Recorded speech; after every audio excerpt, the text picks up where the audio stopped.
23 दिसंबर 2021 को जम्मू कश्मीर की सरकार ने डिप्टी डायरेक्टर प्रोसिक्यूशन को मेंबर सेक्रेटरी बनाया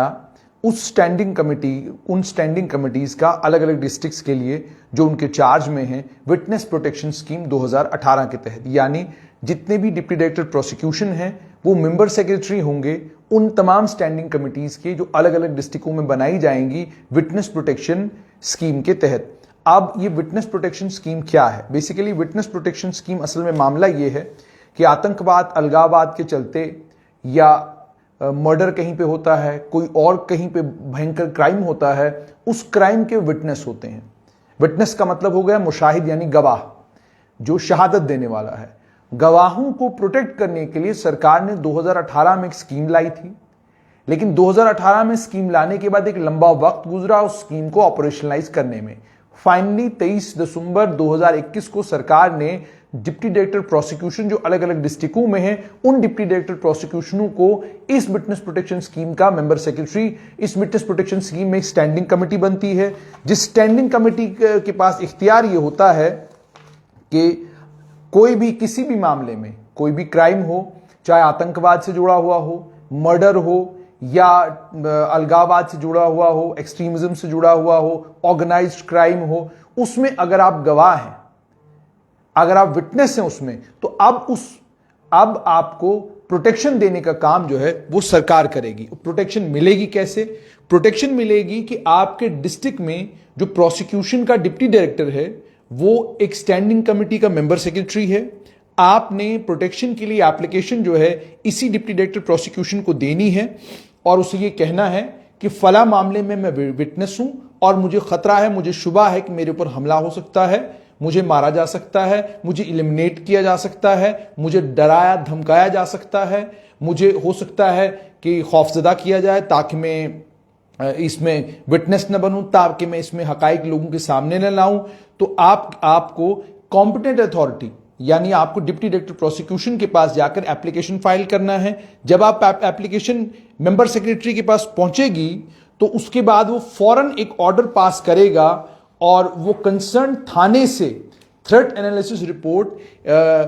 एसीपी वहां के जो एडिशनल कमिश्नर पुलिस हैं या डिप्टी सुपरिटेंडेंट ऑफ पुलिस हैं जो कंसर्न पुलिस डिवीजन के हैं, मान लीजिए मामला श्रीनगर का है और आप श्रीनगर में प्रोटेक्शन ढूंढ रहे हैं, तो जिस थाने में आपका मामला है उस थाने को से डिप्टी डायरेक्टर प्रोसिक्यूशन एक डिटेल मांगेंगे। आप मुझे बताएं कि फलां शख्स मेरे पास प्रोटेक्शन के लिए उसने एप्लीकेशन भरा है मेरे पास, क्या हम उसे प्रोटेक्शन दें या न दें? तो आप मुझे एक डिटेल तफसीली रिपोर्ट भेजें जिस रिपोर्ट में मुझे आप ये बताएं कि क्या वाकई ये फलां शख्स जो है वो फलां मामले में विटनेस है, उसे कोई खतरा तो नहीं है। उसके बाद अगर अर्जेंसी उस मामले में नजर आती है, कॉम्पिटेंट अथॉरिटी को इंटरिम प्रोटेक्शन का ऑर्डर पास करने की ताकत उसके पास है कि वो शख्स को भी इंटरिम प्रोटेक्शन दे सकता है, उसकी फैमिली को भी इंटरिम प्रोटेक्शन दे सकता है, जब तक कि उसकी एप्लीकेशन के ऊपर डीएसपी के कमेंट्स नहीं आते। उसके अलावा यह भी है कि पुलिस को कोई भी चीज नहीं रोकेगी कि अगर उनको लगता है कि जबरदस्त खतरा है इस शख्स को और पुलिस जिस वक्त भी चाहे उसे प्रोटेक्शन प्रोवाइड कर सकती, उसे भी उसके परिवार को भी। थ्रेट एनालिसिस रिपोर्ट को लेकर भी ये कहा गया है कि थ्रेट एनालिसिस रिपोर्ट जो है ये जल्दी से जल्दी तैयार करनी होगी और ये थ्रेट एनालिसिस रिपोर्ट जो है फुल कॉन्फिडेंशियलिटी में तैयार होगी और उसके बाद 5 दिनों के अंदर अंदर इस थ्रेट एनालिसिस रिपोर्ट को पहुंचना है डिप्टी डायरेक्टर प्रोसिक्यूशन के पास जो मेंबर सेक्रेटरी हैं, इस मेंबर सेक्रेटरी हैं स्टैंडिंग कमेटी के। जब थ्रेट एनालिसिस की रिपोर्ट पुलिस से स्टैंडिंग कमेटी के पास पहुंचेगी उसके बाद उसको कैटेगराइज किया जाएगा थ्रेट परसेप्शन को। उसमें देखा जाएगा कि थ्रेट इमिनेंट है, बहुत ज्यादा है, कम है, क्या है, उस तरीके से उसको कैटेगराइज किया जाएगा। एप्लीकेशन को, विटनेस प्रोटेक्शन की एप्लीकेशन को प्रोसेस करते वक्त यह भी कहा गया है कि कोशिश करनी होगी कॉम्पिटेंट अथॉरिटी को कि वो उस शख्स के साथ इंटरैक्ट भी करे और अगर मुमकिन नहीं है इंटरैक्शन करना, आमने सामने अगर उसके लिए आना मुमकिन नहीं है तो वो इलेक्ट्रॉनिक मीन्स के जरिए उस विटनेस के साथ बातचीत कर सकता है, उसके परिवार के साथ बातचीत कर सकता है, जहां वो मुलाजमत कर रहा है उनके साथ बातचीत कर सकता है, या कोई भी दूसरा शख्स जिससे बातचीत करने के बाद उसे विटनेस के बारे में ये पता चले कि विटनेस को वाकई खतरा है कि नहीं है। तमाम जितनी भी हियरिंग विटनेस प्रोटेक्शन एप्लीकेशंस में होंगी वो इन कैमरा होंगी, यानी कॉम्पिटेंट अथॉरिटी के सामने जब आप जाएंगे जितनी भी बातचीत आपकी और कॉम्पिटेंट अथॉरिटी के बीच में होगी वो सारी की सारी बातचीत रिकॉर्ड होगी। रिकॉर्ड इसलिए भी होगी ताकि कल को विटनेस ये न कहे कि जी मैं जो प्रोटेक्शन मांगने के लिए गया था तो मुझे प्रोटेक्शन इन बुनियादों पर नहीं दी गई, क्यों नहीं दी गई वो भी रिकॉर्ड होगा, और अगर दी गई तो किन बुनियादों पर प्रोटेक्शन दी गई वो सारी तफसीलात भी वहां उसमें रिकॉर्ड होंगी। उसके बाद ये कहा गया है कि एप्लीकेशन जो विटनेस प्रोटेक्शन की है,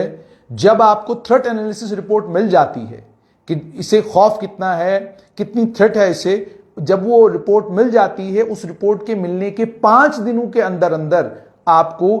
एप्लीकेशन को डिस्पोज ऑफ करना है। और विटनेस प्रोटेक्शन का ऑर्डर जो कॉम्पिटेंट अथॉरिटी पास करती है उसे विटनेस प्रोटेक्शन सेल को जो स्टेट का है या ट्रायल कोर्ट का है उसे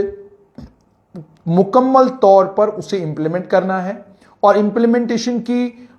ओवरऑल रिस्पॉन्सिबिलिटी जो इंप्लीमेंटेशन की होगी वो head of the police in the state UT की होगी, यानी डीजीपी की सीधा सीधा अपनी जिम्मेदारी होगी। हेड ऑफ द पुलिस वही होते हैं। विटनेस प्रोटेक्शन के मामले में जब विटनेस प्रोटेक्शन का ऑर्डर डिप्टी डायरेक्टर प्रोसिक्यूशन ने पास कर दिया, उस विटनेस प्रोटेक्शन के ऑर्डर पास करने के बाद जिम्मेदारी जो प्रोटेक्शन की होगी वो मुकम्मल तौर पर डीजीपी की होगी। वो इस विटनेस प्रोटेक्शन स्कीम में लिखा गया है। इसमें यह भी लिखा गया है कि विटनेस प्रोटेक्शन ऑर्डर जो कॉम्पिटेंट अथॉरिटी पास करती है, अगर वो उसमें ये कहती है कि आप विटनेस की आइडेंटिटी बदल दें,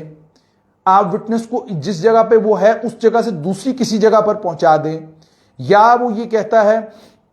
कि किसी और जगह इसको रखें, उस ऑर्डर को भी मानना होगा। विटनेस प्रोटेक्शन ऑर्डर करते वक्त विटनेस प्रोटेक्शन सेल जो है एक monthly follow up report competent authority के सामने फाइल करेगा। अगर कॉम्पिटेंट अथॉरिटी को यह लगता है विटनेस प्रोटेक्शन ऑर्डर को रिवाइज करने की जरूरत है या उस सिलसिले में कोई एप्लीकेशन मूव होती है, तो ट्रायल के मुकम्मल होने तक एक दोबारा से थ्रेट एनालिसिस की एक और रिपोर्ट जो है एसीपी या डीएसपी से जो कंसर्न सब डिवीजन का होगा, यानी एसडीपीओ जो है, उससे दोबारा से थ्रेट एनालिसिस रिपोर्ट मंगवाई जाएगी। अगर उस थ्रेट एनालिसिस की बेसिस पर लगता है कि अब थोड़ी थ्रेट कम हुई है तो विटनेस प्रोटेक्शन को रिव्यू किया जा सकता है। अब प्रोटेक्शन किस किस तरीके से होगी? पहली बात तो ये कि यह इंश्योर करना कि विटनेस और एक्यूज्ड वो फेस टू फेस इन्वेस्टिगेशन या ट्रायल के दौरान बिल्कुल नहीं आने चाहिए। ईमेल्स भी मॉनिटर की जाएंगी विटनेस की, टेलीफोन कॉल्स भी मॉनिटर की जाएंगी विटनेस की, और उसके बाद टेलीफोन कंपनी के साथ अरेंजमेंट करना, और अरेंजमेंट ऐसा करना कि विटनेस का टेलीफोन नंबर या उस नया टेलीफोन नंबर उसको मिल जाए, या उसको एक नंबर ऐसा मिल जाए जो अनलिस्टेड हो। उसके बाद सिक्योरिटी डिवाइस विटनेस के घर में, यानी सीसीटीवी कैमरा लगाना, सिक्योरिटी डोर्स लगवाना, अलार्म बेल्स लगवाना, फेंसिंग करवाना, ये सारा काम जो है विटनेस प्रोटेक्शन स्कीम के तहत ये काम भी पुलिस ही करवाएगी। उसके बाद विटनेस की आइडेंटिटी कंसील करके रखना, इमरजेंसी कॉन्टैक्ट विटनेस का जो है उसका होना क्लोज, उसके बाद प्रोटेक्शन भी मिलेगी। रेगुलर पेट्रोलिंग होगी विटनेस के घर की। टेम्पररी तौर पर जो है चेंज ऑफ रेजिडेंस भी हो सकता है कि आपको किसी रिश्तेदार के घर भेज दिया गया या किसी नजदीकी शहर में भेज दिया गया। एस्कॉर्ट मिलेगी घर से कोर्ट तक और कोर्ट से घर तक। और सरकारी गाड़ी और स्टेट फंडिंग, जिस दिन हियरिंग होगी उस दिन सरकारी गाड़ी में आप हियरिंग के लिए जाएंगे। सरकारी गाड़ी के अलावा आपको कहीं कोई मूवमेंट करने की जरूरत नहीं है। उसके बाद एक आदमी स्पोर्ट में इस विटनेस की हर वक्त खड़ा रह सकता है जिस समय उसका स्टेटमेंट रिकॉर्ड हो रहा है। उसके बाद specially designed vulnerable witness court rooms, जिसमें स्पेशल अरेंजमेंट्स होंगी, लाइव वीडियो लिंक्स होंगे, वन वे मिरर होगा, ये सारी चीजें जो है उन्हें देनी है। उसके बाद यह भी कहा गया है कि जिस भी आप दूसरी तरह की प्रोटेक्शन की जरूरत होगी वो विटनेस प्रोटेक्शन स्कीम के तहत मिलेगी। अब ये आज जरूरी क्यों है? इसलिए जरूरी है क्योंकि एक तो इसमें डिप्टी डायरेक्टर प्रोसिक्यूशन जितने भी डिस्ट्रिक्टों के हैं उन्हें मेंबर सेक्रेटरी बनाया गया है, यानी जहां पर आपने जाकर अपना एप्लीकेशन फाइल करना है। और दूसरा 23 तारीख को ही विटनेस प्रोटेक्शन फंड भी क्रिएट किया गया है। विटनेस प्रोटेक्शन फंड बेसिकली ये है कि इस फंड को डीजीपी ऑपरेट करेंगे, और ये फंड, इस फंड का मकसद सिर्फ और सिर्फ विटनेस की प्रोटेक्शन होगा। विटनेस की प्रोटेक्शन में जो भी पैसा लगेगा वो पैसा इसी फंड से जो है वो खर्च किया जाएगा। उसके बाद इसमें यह भी कहा गया है कि आइडेंटिटी को प्रोटेक्ट किया जाएगा मुकम्मल तौर पर इन्वेस्टिगेशन के दौरान, ट्रायल के दौरान। ठीक है, अगर आइडेंटिटी प्रोटेक्शन के लिए एक एप्लीकेशन फाइल की जाती है कॉम्पिटेंट अथॉरिटी के सामने कि जनाब मेरी आइडेंटिटी को प्रोटेक्ट किया जाए, तो एप्लीकेशन मिलने के बाद जो मेंबर सेक्रेटरी है कॉम्पिटेंट अथॉरिटी के, वो दोबारा थ्रेट एनालिसिस रिपोर्ट मंगवाएंगे और उसके बाद वो विटनेस को एग्जामिन करेंगे, उनके फैमिली मेंबर्स को एग्जामिन करेंगे, बाकी लोगों को एग्जामिन करने के लिए करेंगे, ताकि ये देखें कि क्या इसमें विटनेस प्रोटेक्शन में आइडेंटिटी प्रोटेक्शन का ऑर्डर पास करना जरूरी है कि नहीं है। उसके बाद चेंज ऑफ आइडेंटिटी, शख्स की शख्सियत आइडेंटिटी जो है वो भी बदली जा सकती है। यानी अगर लगता है थ्रेट एनालिसिस की बेसिस पर, यह भी हो सकता है कि नया नाम, नया प्रोफेशन, नई पेरेंटेज, ठीक है, स्पोर्टिंग डॉक्यूमेंट्स वॉक्यूमेंट, जो कुछ चाहे वो गवर्नमेंट एजेंसी बना के दे सकती है कि आप